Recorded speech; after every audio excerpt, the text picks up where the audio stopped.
One of the biggest difficulty curves in learning anything, quite frankly, is changing the environment by which you are learning, right? Going from in a classroom to out of a classroom, or changing the tools you have available, changing where you are located within a raid or a room or whatever, changes the way that you approach learning the thing that you were trying to learn.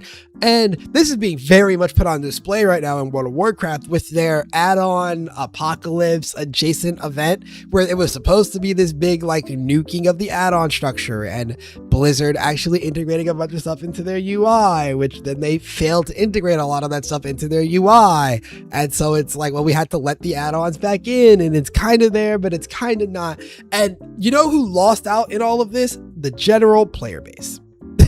The general player base of that game has now found out what it's going to be like raiding and playing the game without those add-ons that they were, reliant on for learning the game. And one of the coolest representations of this is in tank deaths in the raid. There is an argument to be had about, I've heard that tank survivability is a much bigger problem than I can really observe as a non-tank in the game. But more importantly is how many tank deaths are likely being caused simply because the game no longer has an add-on that you can use to tell you swap. As in swap aggro with your co-tank so you don't die to the tank buster. The amount of people who were reliant on that to know to actually swap for tank busters is absurdly high. And that is hilarious to me.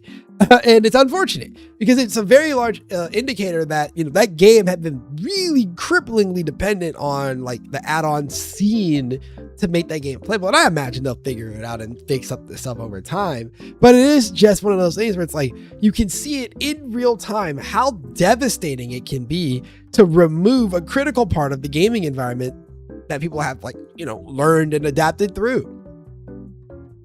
And if you're looking to join in on these discussions, whether it be the one from this video or from things that just happen on the stream in general, come check out the streams or join the Discord so you can find out when the streams are happening.